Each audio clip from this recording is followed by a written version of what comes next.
There's a discussion in the Gemara Megillah between Reb Shimi Yochai and his students, his Talmidim. There was a decree that was issued by Haman, Lahashmid Laharov La'abed Es Kol HaYehudim, to annihilate and destroy all Jews. Minar Vad Koton, from youth to the youngest, Nar Vad Zokein, elders, women, children. So his students asked him, why were they deserving of annihilation? What did the Jews do so terribly that the Jews throughout the world should deserve to be annihilated? So he said to them, what do you say? What do you say about this? So they answered, because they benefited from the feast of Achashverosh. Achashverosh made a feast. He invited all the Jews of Shushan to participate in the feast. Although the food was kosher, the wine was kosher, Mordechai had warned them not to go to the feast. They did not heed his warning. They partook of the feast. So because they benefited from the Suda, from the feast of Achashverosh, therefore they deserve to be annihilated. So Shimi Yochai says to his students, if that's the case, it should only be the Jews of Shushan deserve to be annihilated.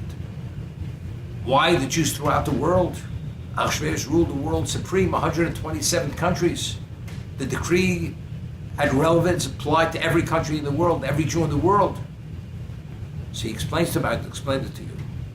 It's because when Nebuchadnezzar, the Babylonian emperor, was the emperor, he had made an image of himself, and all Jews bowed to that image. And Nebuchadnezzar also ruled the world supreme.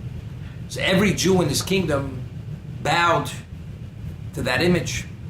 So because they bowed to that image, therefore they deserve to be destroyed. The only Jews who did not bow were the three Jews, Hananiah, Mishael, and Azariah, were thrown into the kiln. And those are the three who miraculously came out of the kiln, similar to Avraham Avinu, who came out of the kiln alive. So they said to Reb Shimi Yochai, if that's the case, why weren't they? Why wasn't the decree carried out? All Jews bowed to idolatry. The decree should have been carried out. So he answered them that when they bowed, they did not bow because they truly believed that he was a deity. It was only something superficial. So identically, so the decree, God never intended to destroy the Jews. It was only something superficial. It was only a facade. And that's why ultimately it was revoked and it was overturned. And that's the Napachu. So let's analyze the discussion over here.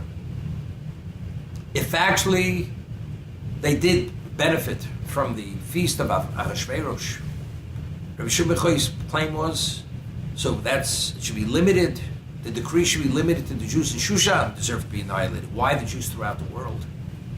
But what they defied Mordechai's warning. He said they shouldn't go, they did go. And for that, all Jews in Shushan deserve to be annihilated. The food was kosher. The wine was kosher. What exactly was the issue? We read in the Megillah, when did Ahasuerus make his feast? 3 years into his kingdom. The king is coronated. He celebrates his entry into ascending the throne immediately. Why did he wait 3 years? It was the third year of his kingship, of his reign. It should have been immediate. So the Gemara in Megillah explains that the king that preceded Ahasuerus was Belshazzar. He was a Chaldean. And the Novi, the prophet, had said when the Jews went into exile, after the destruction of the first Beis HaMikdash, the first temple, that after 70 years God will bring them back. So Belshazzar made a calculation that the 70 years already had come and God's not taking them back. So evidently, the Jews are not meant to go back. In essence, God reneged on his promise. So what did he do? He took out the vessels of the Beis HaMikdash, which were taken into captivity at the time of destruction, and he drank from those vessels. That night he was found killed because he It wasn't the 70 years were not up yet. Achashverosh says, Belshazzar calculated, but he miscalculated.